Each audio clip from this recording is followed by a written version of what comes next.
It was an unexpected interruption to Winnipeggers' morning commute as a dozen CP rail cars derailed from the train overpass above McPhillips. Some of the cars on the bridge and some off. We had a total of 12 cars derailed, some of which are derailed on the bridge at this time. The derailment happened shortly before 8 a.m.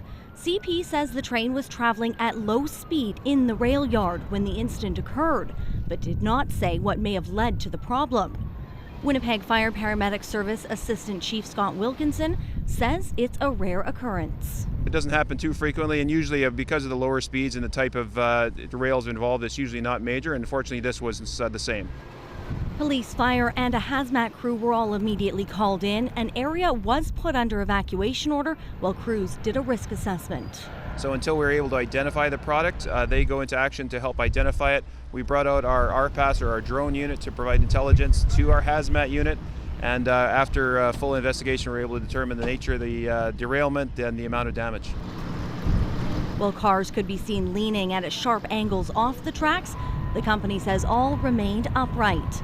Fire crews say there were no leaks or spills, and the train was carrying bitumen. It's a petroleum oil product used in the asphalt process, so it's not a dangerous good. It is not readily flammable, and there's no danger to the community from that product.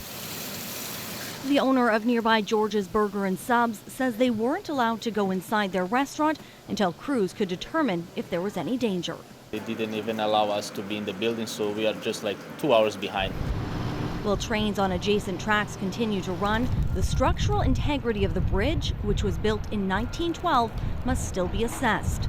The derailed cars and overhanging debris also needs to be removed before the city can deem the roadway underneath safe for drivers. The potentially days-long road closure is more of a concern for some local businesses than the actual incident itself. So that's a bad news for me. I didn't even know that. It's gonna affect like a lot, 70 to 80%, I think, because nobody can come in this parking lot except from McPhillips.